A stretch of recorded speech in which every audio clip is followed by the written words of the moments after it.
Welcome to ABC campus. आज हम companies act 2017 के कॉन्टेक्स्ट में कंपनी को डिस्कस करेंगे कि company as artificial legal person law में कैसे कंसीडर की जाती है। तो इसके अंदर सबसे पहले हम सोल ट्रेडर पार्टनरशिप जो बिजनेस स्टाइल हैं उनको कंपनी के साथ कंपेयर करेंगे, देखेंगे कि कंपनी कैसे लीगली डिफरेंट है। फिर एक कंपनी की जो लीगल कैरेक्टरिस्टिक्स हैं उनको डिस्कस करेंगे ताकि हमें एक जनरल आइडिया मिल जाए कि कंपनी बाकी बिजनेसेस से कैसे डिफरेंट होती है। फिर जो क्योंकि कंपनी की एक सेपरेट लीगल पर्सनैलिटी हम डिफाइन करेंगे तो उसके कंसिक्वेंसेस क्या होते हैं, और फिर कंपनी के ऊपर जो रेलिवेंट लॉ अप्लाई होता है और किस तरीके से कंपनी को चलाया जाता है उस पर ब्रीफली बात करेंगे। तो इसके अंदर हम कोई स्पेसिफिक सेक्शन यूज़ नहीं कर रहे, और ये इंट्रोडक्टरी कॉन्सेप्ट होगा हमारा कंपनीज एक्ट 2017 को अंडरस्टैंड करने के लिए। और इसके अंदर जो हम मोस्टली डाटा इनकॉर्पोरेट कर रहे हैं वो उसका सोर्स आई कैप का स्टडी टेक्स्ट है।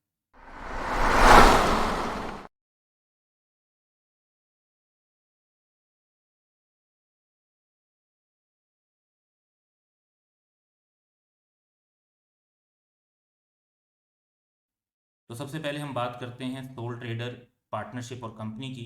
तो सोल ट्रेडर पे बात करते हैं। तो सोल ट्रेडर बेसिकली या सोल प्रोप्राइटरशिप एक ऐसे इंडिविजुअल का बिजनेस होता है जिसको वो खुद ओन कर रहा होता है और खुद ही चला रहा होता है, यानी मैनेजमेंट भी उसी के पास होती है और ऑनरशिप भी उसी के पास होती है।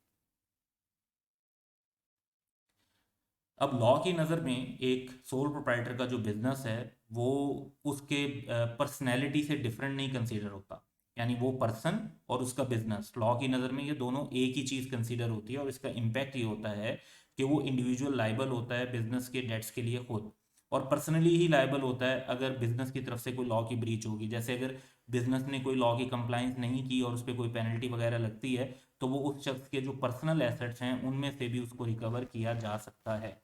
तो यहाँ पर सोल ट्रेडर का कॉन्सेप्ट तो आ गया। अब इसी से मिलता जुलता कॉन्सेप्ट पार्टनरशिप का भी है। तो पार्टनरशिप में होता क्या है कि दो या दो से ज़्यादा इंडिविजुअल होते हैं जो मिलकर एक बिजनेस को ओन या रन कर रहे होते हैं। अब हर पार्टनर जो है वो नॉर्मली कैपिटल बिजनेस में कंट्रीब्यूट करता है, लेकिन अगर हम पार्टनरशिप एक्ट को फोकस करें तो उसमें कैपिटल कंट्रीब्यूट करना लाजमी नहीं है, लेकिन ये यूजुअल है।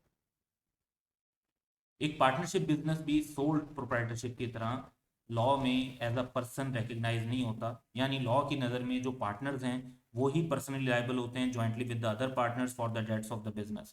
यानी जस्ट समझा ये जाता है कि जो पार्टनरशिप फर्म है वो पार्टनर्स का एक कलेक्टिव नाम है, और लॉ की नज़र में उन पार्टनर्स की और उनके जो बिजनेस है उसकी कोई अलग अलग हैसियत नहीं होती, उन दोनों को एक ही कंसीडर किया जाता है। तो हम जो कॉन्सेप्ट दोनों में कॉमन इस्टेब्लिश कर सकते हैं वो ये है कि सोल ट्रेडर के अंदर भी सेपरेट लीगल पर्सन नहीं है और अनलिमिटेड लाइबिलिटी ऑफ ऑनर होती है।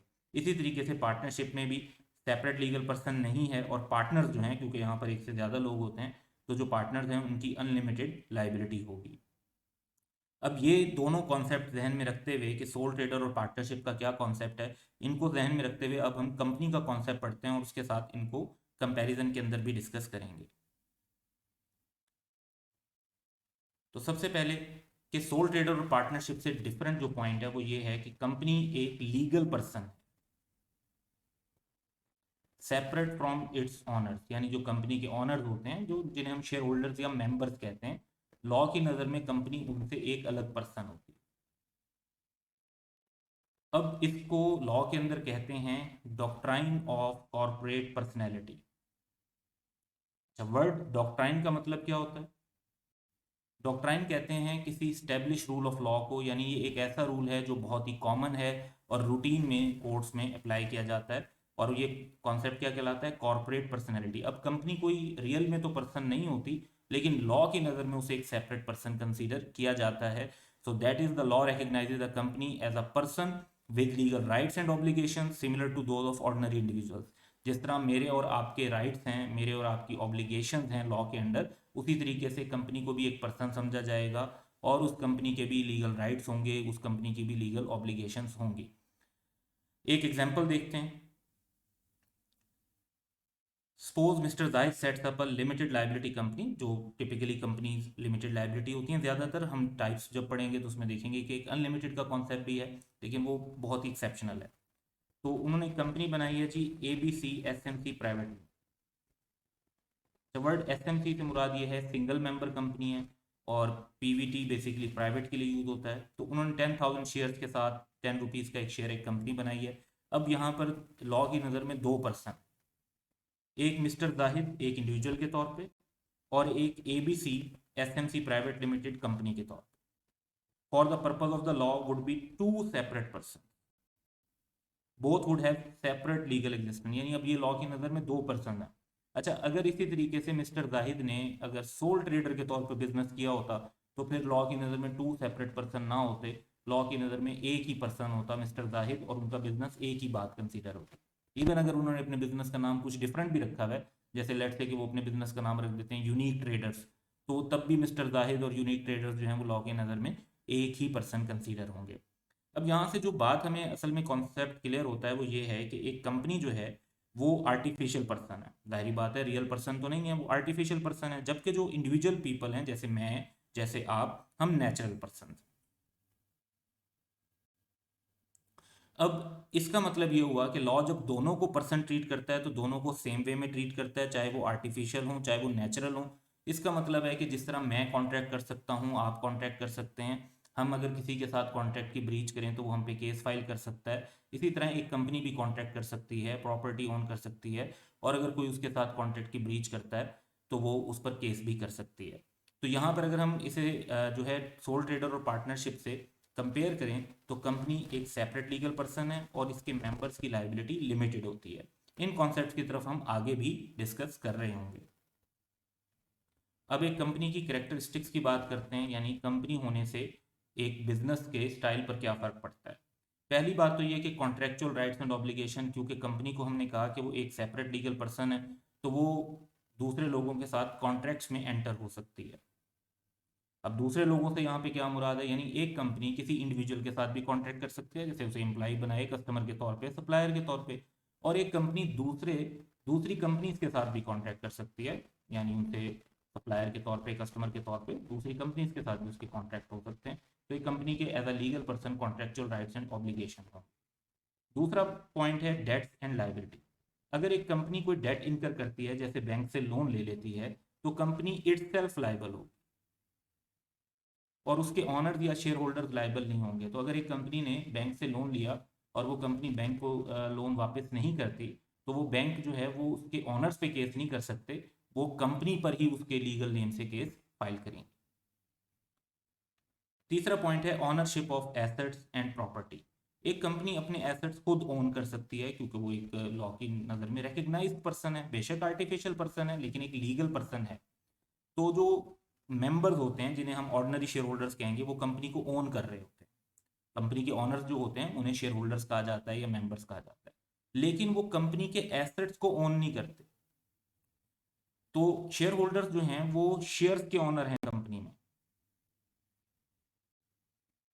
कंपनी इटसेल्फ जो है वो अपने एसेट्स की ऑनर है। अब इसका मतलब क्या हुआ, अब इसका मतलब ये हुआ कि लेट्स से कि कंपनी के जो एसेट्स हैं उन पे कोई अगर प्रॉब्लम आ जाता है और कंपनी ने उन एसेट्स या प्रॉपर्टी से रिलेटेड किसी पर केस करना है या किसी और ने कंपनी की प्रॉपर्टी से रिलेटेड केस करना है, तो वो केस कंपनी पर होगा या कंपनी की तरफ से होगा। अगर आप एक कंपनी के शेयर होल्डर हैं और उसकी प्रॉपर्टी का कोई मसला आ रहा है तो आप अपने नाम से केस फाइल नहीं कर सकते। हाँ, आपके वोटिंग राइट्स हैं, कंपनी की मीटिंग होगी उसमें आपकी अगर ज़्यादा वोट्स हैं आप एक फैसला करें कि केस होना चाहिए, तो फिर वो केस होगा और कंपनी की तरफ से होगा। नेक्स्ट हम कुछ और करेक्टरिस्टिक्स देखते हैं। तो कंपनी का राइट टू रिसीव होता है फ्रॉम डेटर्स। तो अगर एक कंपनी ने किसी को सेल की है या कोई कस्टमर है जिससे पैसे लेने हैं, तो वो कंपनी को डेट ओ करता है, उसके ऑनर्स को ओ नहीं करता। अगर कंपनी ने किसी को सेल की थी तो आप उससे और आप उस कंपनी के शेयर होल्डर हैं, तो आप उस शख्स से पर्सनल कैपेसिटी में पैसे डिमांड नहीं कर सकते। कंपनी की तरफ से जो पैसे हैं, कंपनी की तरफ से जो कंपनी के ऑथराइज पर्सन होंगे वही उससे डिमांड कर सकेंगे। तो कंपनी में जो कंपनी को चला कौन रहा होता है, फिर इस पे बात करते हैं। तो मैनेजमेंट बाय डायरेक्टर्स होती है। अब कंपनीज को जो लोग मैनेज कर रहे होते हैं उन्हें हम कहते हैं डायरेक्टर। मोस्टली जो डायरेक्टर्स हैं वो कंपनी के मेंबर भी होते हैं।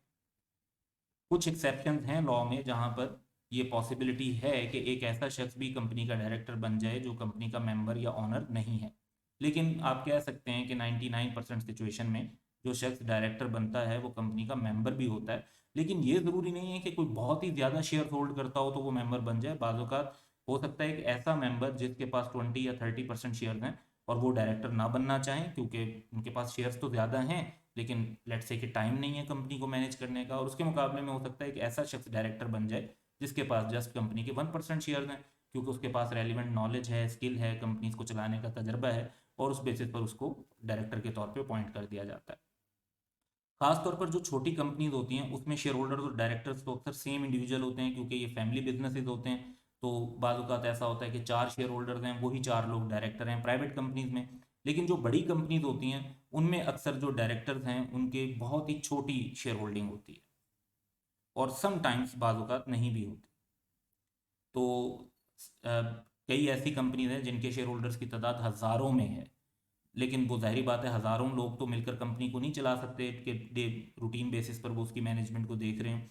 तो वो डायरेक्टर्स अपॉइंट कर देते हैं, 7 8 10 डायरेक्टर्स, और वो 7 8 10 डायरेक्टर मिलकर मेजॉरिटी डिसीजंस की बेसिस पर उस कंपनी के मैनेजमेंट के मामलात को चलाते हैं।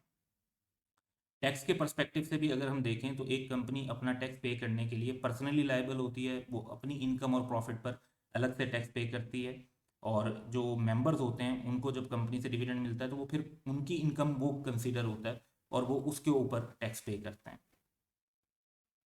लीगल ऑब्लिगेशंस की बात करें तो अगर एक कंपनी कोई लॉ की ब्रीच करती है, जैसे हेल्थ एंड सेफ्टी की कंप्लायंस नहीं की, या एक कंपनी ने जो लेट्स से कह लें कि प्रोडक्शन प्रोसेस से रिलेटेड लॉज हैं उनको फॉलो प्रॉपरली नहीं किया, या अपने एम्प्लॉइज़ के साथ जो है उसमें नोटिस पीरियड दिए बगैर किसी को डिसमिसल कर दिया, तो कंपनी खुद जो है वो इट सेल्फ लायबल हो। अब ऐसी सिचुएशन भी हैं जिनमें कंपनी के ऑनर्स लायबल हो जाते हैं, कुछ ऐसी सिचुएशन भी हैं जहाँ पे कंपनी के ऑफिसर्स भी लायबल होते हैं, जो मेनली डायरेक्टर्स होते हैं।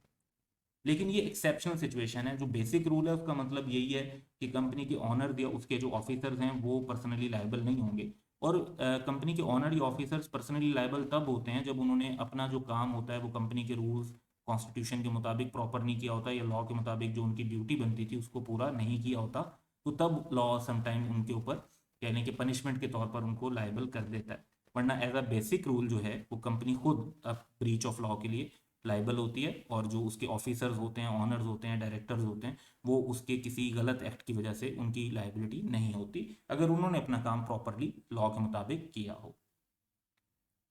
अब जो कंसिक्वेंसेज हैं इस सेपरेट लीगल पर्सनैलिटी के, क्योंकि हमने डिस्कस किया कि कंपनी को लॉ की नज़र में एक सेपरेट लीगल पर्सन ट्रीट किया जाएगा, तो इसके जो कंसिक्वेंसेज हैं वो मेनली 3 हैं। कि एक तो जो ऑनर ऑफ बिजनेस होते हैं उनकी लिमिटेड लाइबिलिटी होती है। अच्छा, इसको हम एक सेपरेट वीडियो के अंदर कवर करेंगे, 1 से 2 दिन के अंदर वो भी हमारी जो है इंक्लूड हो जाएगी। फिर separation of ownership from control, यानी इसमें जो लोग ऑनरशिप है वो मेंबर्स हैं, और जो लोग मैनेजमेंट कर रहे होते हैं वो डायरेक्टर्स हैं। ये दोनों लोग सेम भी हो सकते हैं, लेकिन मतलब एग्जैक्टली सेम होना ज़रूरी नहीं है। कई कंपनीज में जहाँ पे ज़्यादा तादाद में मेंबर्स हैं तो उनमें से चंद मेंबर्स जो हैं वो डायरेक्टर बन रहे होते हैं, और बहुत सारे मेंबर्स ऐसे होते हैं जो डायरेक्टर नहीं होते लेकिन वो कंपनी को ओन कर रहे होते हैं। तो इसमें ऑनरशिप जो है वो मेंबर्स की होती है, और जो कंपनी को कंट्रोल कर रहे होते हैं वो डायरेक्टर्स कर रहे होते हैं। अगर यहाँ पर आप कंपैरिजन करें तो ये सोल ट्रेडर और पार्टनरशिप बिजनेस से डिफरेंट बात हो जाती है, क्योंकि सोल ट्रेडर में जो ऑनर होता है वही बिजनेस चला रहा होता है, और इसी तरह पार्टनरशिप में भी जो पार्टनर्स होते हैं वही ऑनर्स होते हैं और वही बिजनेस को चला भी रहे होते हैं। फिर कंपनीज के अंदर ऑनरशिप का ट्रांसफ़र जो है वो बहुत आसान प्रोसीजर है, और उसको भी हम डिस्कस करेंगे। और फिर इसमें परपेचुअल सक्सेशन, ये परपेचुअल एग्जिस्टेंस है, ये भी हम सेपरेट एक पर्सपेक्टिव में डिस्कस कर रहे होंगे। परपेचुअल सक्सेशन और परपेचुअल एग्जिस्टेंस का इन शॉर्ट कॉन्सेप्ट ये है कि किसी मेंबर की डेथ से, इंसॉल्वेंसी से, या मेंबर्स के शेयर एक दूसरे को ट्रांसफ़र करने से जो कंपनी है उसकी लाइफ ख़त्म नहीं होती, कंपनी जो है वो कंटिन्यू करती रहती है। वर्ड परपेचुअल का मतलब जो है वो कंटिन्यूटी है, और सक्सेशन है कि एक के बाद दूसरा शख्स जगह ले लेता है और कंपनी एग्जिस्ट करती रहती है। अब लॉ एंड गवर्नेंस की बात करें कंपनी की, तो जो रेलिवेंट लॉ है जैसे हम यहाँ पर भी देख रहे हैं वो है कंपनीज एक्ट 2017। तो जो भी कंपनी क्रिएट की जाती है उसका एक प्रोसेस दिया हुआ है कंपनीज एक्ट 2017 में, वो प्रोसेस और प्रोसीजर हम फॉलो करते हैं तो फिर एक कंपनी जो है वो रजिस्टर्ड होती है। फिर एक डॉक्यूमेंट बहुत बार यूज़ होगा, इसका नाम, उसे हम कहते हैं मेमोरेंडम ऑफ एसोसिएशन। तो ये कंपनी का एक किस्म का रिटन कॉन्स्टिट्यूशन होता है, जिस तरह पाकिस्तान का एक आइन है, इसी तरह समझ लें ये मेमोरेंडम ऑफ एसोसिएशन जो है इसमें इतनी अहम बातें लिखी होती हैं जो कंपनी का, कि इसे हम फिर कंपनी का कॉन्स्टिट्यूशनल डॉक्यूमेंट कहते हैं। इसका फोकस एक्सटर्नल स्टेक होल्डर्स पर होता है, और इसे मेमोरेंडम ऑफ एसोसिएशन कहते हैं अक्सर, फिर हम शॉर्टली जस्ट मेमोरेंडम का लफ्ज़ भी बोल देते हैं। तो एक्सटर्नल स्टेक होल्डर से मुराद ये है कि जो कंपनी के क्रेडिटर्स हैं, कंपनी के सप्लायर्स हैं, लेंडर्स हैं, इन्वेस्टर्स हैं, जो कंपनी के इंटरनल वर्किंग में इन्वॉल्व नहीं होते, तो ये उन लोगों से रिलेटेड जो रूल्स वगैरह होते हैं, लाइक कंपनी का नाम क्या होगा, कंपनी के मेन बिजनेस क्या होगा, कंपनी का रजिस्टर्ड ऑफिस कहाँ पर होगा, कंपनी के मेंबर्स की लाइबिलिटी क्या होगी, वो इन्फॉर्मेशन जिसमें एक्सटर्नल स्टेक होल्डर्स इंटरेस्टेड, तो वो इसके अंदर कवर हो रही है। एक और डॉक्यूमेंट बहुत इंपॉर्टेंट, उसे हम कहते हैं आर्टिकल्स ऑफ एसोसिएशन। इन्हें आप bylaws of the company भी कह सकते हैं। इसमें कंपनी के इंटरनल प्रोसीजर हो, यानी अगर शेयर का ट्रांसफर होना है तो वो कैसे होना है, डायरेक्टर्स का इलेक्शन कैसे होगा, कंपनी के जो मिनट्स ऑफ मीटिंग है वो कैसे रिकॉर्ड किए जाएंगे, और कंपनी के अंदर जो रेजोल्यूशन वगैरह पास करने के लिए प्रोसीजर होंगे वो क्या होंगे। तो ये सारी चीज़ें जो हैं वो इन बाय लॉज के अंदर मेंशन होती हैं, और इन्हें हम आर्टिकल्स ऑफ एसोसिएशन कहते हैं, लेकिन समटाइम जस्ट वर्ड आर्टिकल्स भी मेंशन कर देते हैं। Welcome to ABC campus. आज हम कंपनीज एक्ट 2017 से रिलेटेड कंपनी लॉ को पढ़ते हुए transfer of ownership and perpetual succession का कॉन्सेप्ट डिस्कस करेंगे। सबसे पहले हम शेयर्स की ऑनरशिप से रिलेटेड बात करेंगे, फिर ट्रांसफर ऑफ ऑनरशिप, खासतौर पर जो शेयर्स का ट्रांसफर है उसको ब्रीफली डिस्कस करेंगे। फिर हम डिस्कस करेंगे perpetual succession and perpetual existence के कंपनी कैसे कंटिन्यूटी के अंदर जो है अपनी लाइफ पूरी करती है। और फिर इंट्रोडक्टरी कॉन्सेप्ट है बेसिकली ये कंपनीज एक्ट को समझने का, क्योंकि इसमें हम कोई सेक्शन को रेफरेंस करके नहीं पढ़ रहे, बल्कि ये एक जनरल गाइडेंस है जिससे हमें कंपनीज को अंडरस्टैंड करने में हेल्प मिलती है। और इसमें जो मेन सोर्स हमने यूज़ किया है वो आई कैप का स्टडी टेक्स्ट है।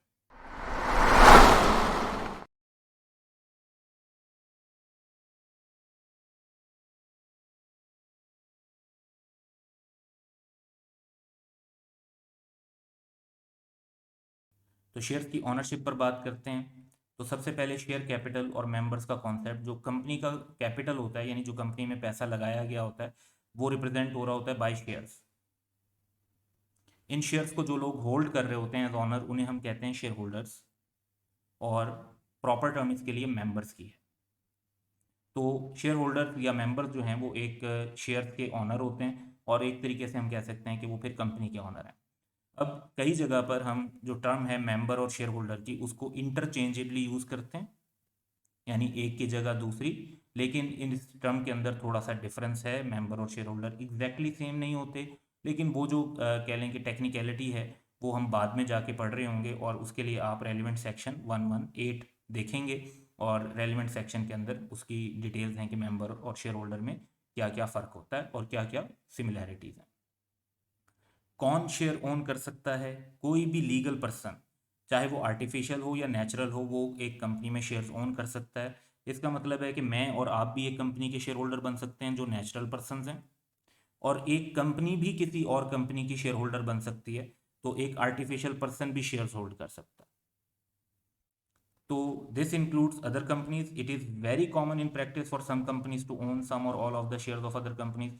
बहुत सारी कंपनीज जो हैं वो इन्वेस्टमेंट्स करती हैं, तो एक कंपनी के पास दूसरी कंपनी के शेयर होना जो है ये बड़ी कॉमन सी बात है, ये कोई बहुत ही ये कह लें कि एक्सेप्शनल सिचुएशन नहीं है। अब ट्रांसफ़र की बात करते हैं, तो ट्रांसफ़र ऑफ ऑनरशिप की अगर हम बात करें, तो शेयर ट्रांसफ़र हो सकते हैं बहुत सारे वेज में और बड़ी आसानी के साथ हो सकते हैं।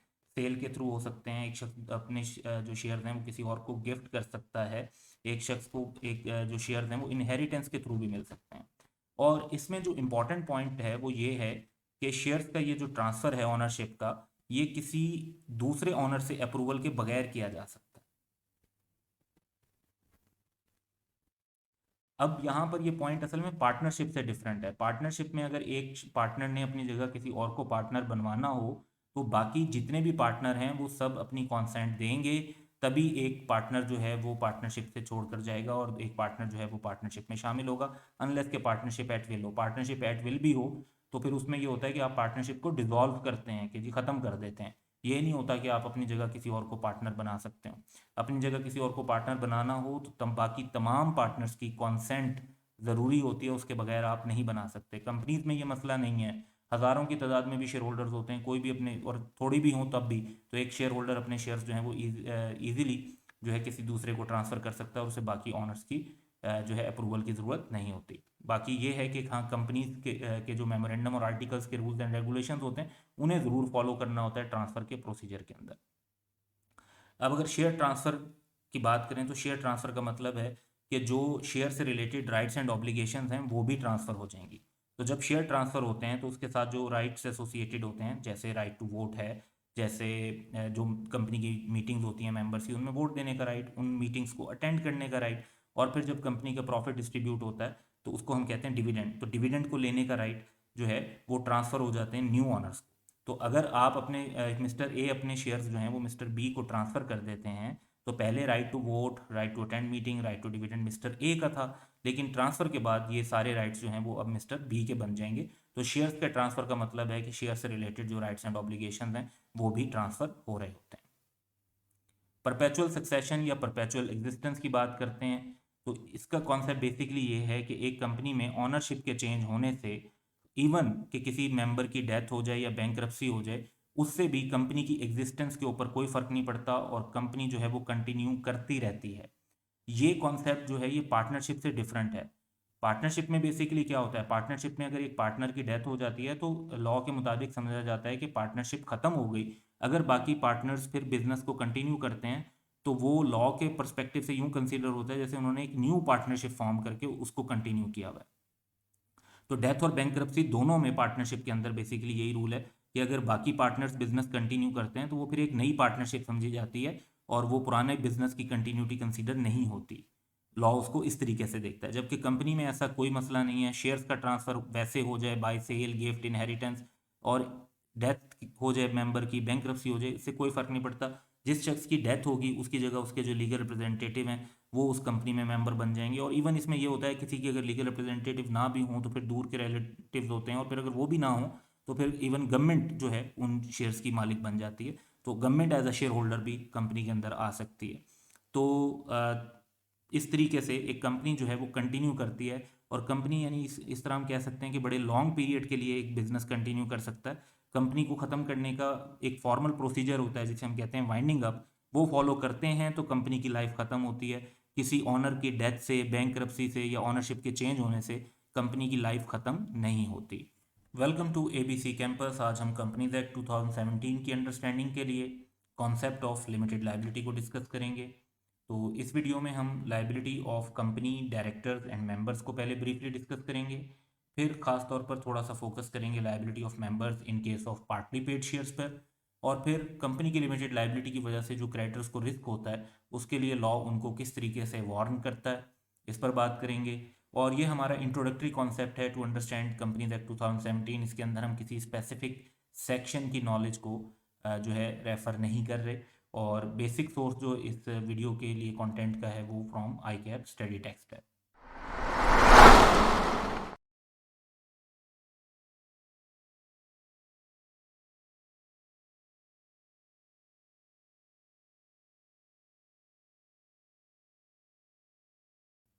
तो सबसे पहले हम डिस्कस करते हैं liability of company directors and members को। तो लाइबिलिटी ऑफ कंपनी जो है वो अनलिमिटेड होती है, इट हैज़ टू पे वट एवर इट हैज़। अच्छा, अब ये बड़ा एक इंटरेस्टिंग कॉन्सेप्ट है क्योंकि अक्सर टर्म यूज़ होती है लिमिटेड लाइबिलिटी कंपनी, तो उससे लगता है कि शायद कंपनी की लाइबिलिटी लिमिटेड होती होगी। नहीं, ऐसा नहीं होता।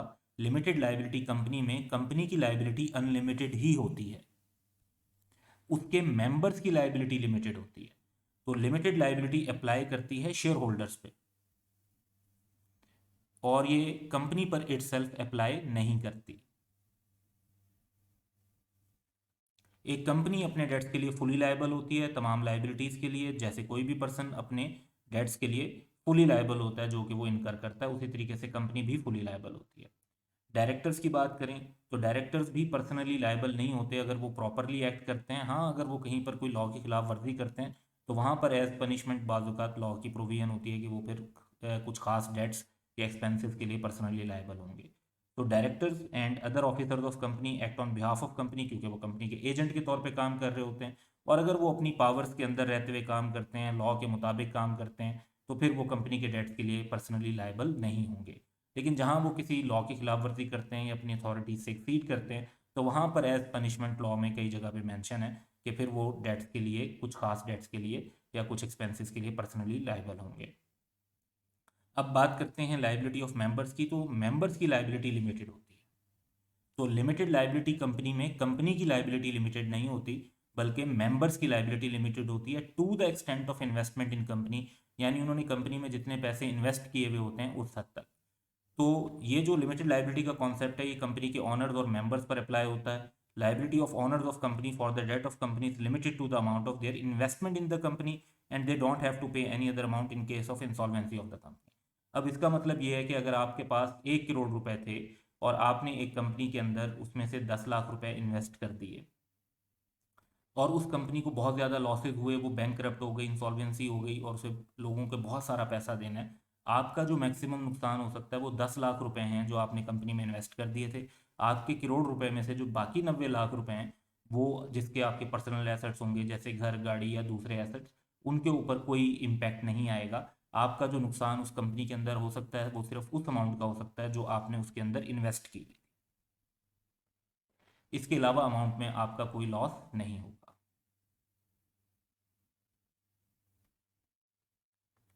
अब liability of members in case of partly paid shares पर बात करें तो एक्सेप्शन है इस रूल की कि कोई फर्दर लाइबिलिटी नहीं होगी, लेकिन वो तब है जब शेयर जो हैं वो फुली पेड अप ना हो, और ये केस नहीं होता मोस्टली। जो कंपनीज एक्ट 2017 है उसकी रिक्वायरमेंट है कि जो कंपनी के शेयर्स होंगे वो फुली पेड होंगे। इससे जो प्रीवियस लॉ कंपनीज पर था, कंपनीज ऑर्डिनेंस 1984, उसमें भी एक सेक्शन था जिसकी रिक्वायरमेंट ये थी कि कंपनी जो शेयर इशू करेगी वो फुली पेड अप होंगे।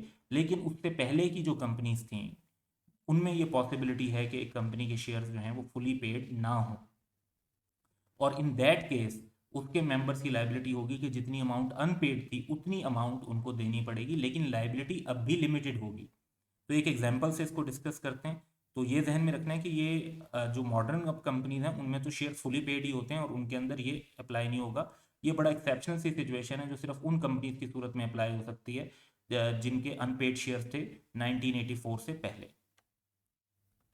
सो suppose that a company has issued 1 million share with a face value, जिसे नॉमिनल वैल्यू भी कहते हैं, 10 रुपीज़ का एक शेयर है, and ₹7.5 of the face value has been paid और subscribe by the share holder, यानी शेयर होल्डर्स ने 10 रुपए के शेयर के अगेंस्ट जो पैसे कंपनी में जमा करवाए हुए हैं वो 7.5 के हैं। तो अब अगर ऐसी केस में कंपनी लिक्विडेशन में जाती है तो 1 मिलियन शेयर्स पे जो 2.5 पर शेयर के हिसाब से शेयर होल्डर्स को पैसे देने पड़ेंगे कंपनी के डेट्स को पे करने के लिए। यानी अब अगर कंपनी इंसॉल्वेंट होती है तो जो भी शेयर होल्डर होगा वो पर शेयर के हिसाब से 2.5 रुपीज़ कंपनी के डेट्स को पे करने के लिए अपने पर्सनल एसेट्स में भी से भी देगा। तो ये अमाउंट इवन ज़रूरी नहीं है कि कंपनी की इंसॉल्वेंसी हो तो तभी किया जाए, कंपनी की लाइफ टाइम के दौरान भी अगर डायरेक्टर्स ये महसूस करते हैं कि कंपनी को पैसों की ज़रूरत है तो वो तब भी इसको कॉल कर सकते हैं, यानी वो शेयर होल्डर्स को कह सकते हैं कि ये 2.5 रुपीज़ जमा करवाएं और फिर उनको वो जमा करवाने पड़ेंगे। अब यहाँ पर कॉन्सेप्ट ये है कि इवन अनपेड जो अमाउंट है उसकी सूरत में भी जो लाइबिलिटी है वो लिमिटेड ही है। अब लाइबिलिटी लिमिटेड है, ज़ीरो नहीं है, लेकिन लाइबिलिटी लिमिटेड है किस हद तक? ₹2.5 पर शेयर तक। तो अगर कंपनी में जो डेट्स हैं वो तो बहुत ही ज़्यादा ही क्यों ना हो, करोड़ों रुपए अरबों रुपए की क्यों ना हो, शेयर होल्डर को जो मैक्सिमम पैसे देने पड़ेंगे वो ₹2.5 पर शेयर है। इससे ज़्यादा उसको पैसे नहीं देने पड़ेंगे, तो उसकी लाइबिलिटी जो है वो ज़ीरो से ज़्यादा है लेकिन स्टिल लिमिटेड है।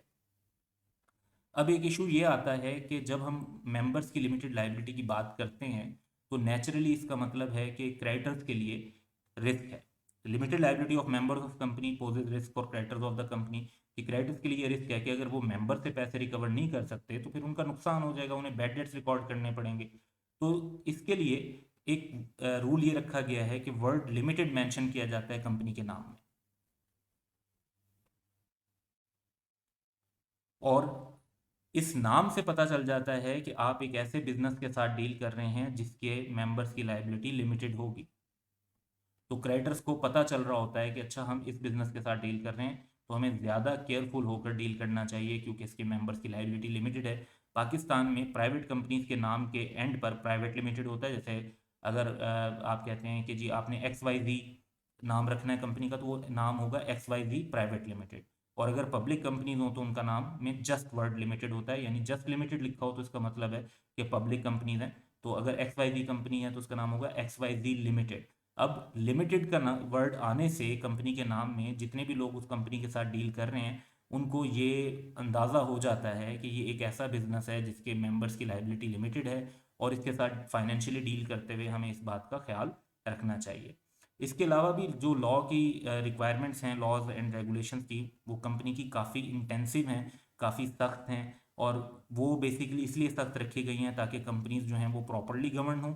अच्छी तरीके से उनकी गवर्नेंस होगी तो कंपनीज में फेलियर के चांसेस लेस होंगे, और इससे भी जो क्रेडिटर्स का रिस्क है वो कम हो जाएगा। तो ये कॉन्सेप्ट था हमारा लिमिटेड लाइबिलिटी का। That's all for today. Have a good day.